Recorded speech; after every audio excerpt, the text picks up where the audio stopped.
एक विशाल समुद्र में एक मेंढक रहा करता था। वह एक दिन समुद्र के बाहर निकला और इधर उधर फुदक कर घूमने लगा।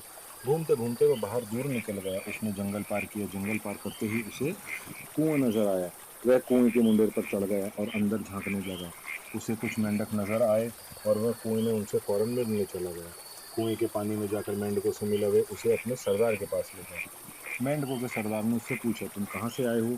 समुद्री मेंढक ने उत्तर दिया, मैं समुद्र से आया हूँ। कुएं में रहने वाले मेंढकों ने कभी समुद्र देखा ही नहीं था।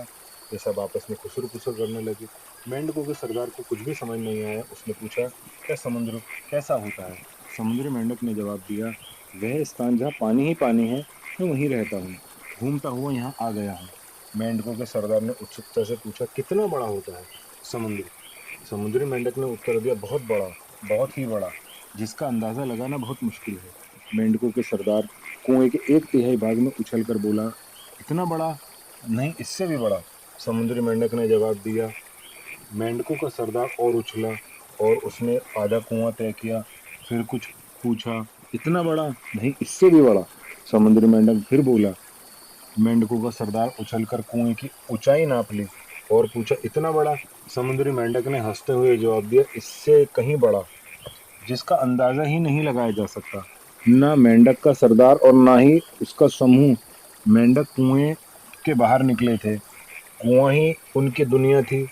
उन्हें समुद्री मेंढक की दुनिया पर ही यकीन नहीं हुआ। मेंढक का सरदार कुछ देर चुप रहा तो समूह में से एक मेंढक बोला, सरदार ये झूठ बोल रहा है। हमारे कुएं से विशाल जगह कोई हो ही नहीं सकती। ऐसे झूठे मक्कार मेंढक को हम अपने साथ नहीं रख सकते। इसे यहाँ से भगाइए। उसकी देखा देखी सभी समूह के अन्य मेंढक भी चिल्लाने लगे, इसी मेंढक को यहाँ देखकर निकालिए। इस मेंढक को यहाँ से भगाइए। इसकी देखा देखी सभी समूह के मेंढक चिल्लाने लगे, इस मेंढक को यहाँ से निकालिए। इस मेंढक को यहाँ से भगाइए। इस मेंढक के सरदार को आखिरकार उन लोगों की बात सही लगी। उसने आदेश दिया कि इस झूठे दगाबाज मेंढक को यहाँ से भगा दो। सबने मिलकर समुद्री मेंढक को कुएं से बाहर निकाल दिया। इससे आपको क्या सीख मिली? जीवन में अक्सर ऐसा ही होता है। जिस चीज को हमने कभी देखा ना हो, उस पर विश्वास करना मुश्किल होता है।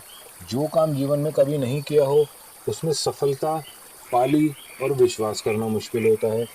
यदि हमने संकुचित बुद्धि से सोचा तो कुएं में ही रह जाएंगे, अर्थात जीवन में संकुचित दायरे में ही सिमट कर रह जाएंगे। जीवन में प्रगति करनी है तो सबसे पहले अपनी सोच को विस्तारित करना होगा। सारी बातों के बारे में विस्तार पूर्वक जानकारी निर्णय लेना होगा और जीवन की असीमित संभावनाओं के बारे में विचार करना होगा। तभी हम उस दिशा में कार्य कर पाएंगे और सफलता के नए आयाम को छू पाएंगे। आपको मेरी स्टोरी पसंद आई हो तो प्लीज़ मेरे चैनल को लाइक, सब्सक्राइब एंड शेयर।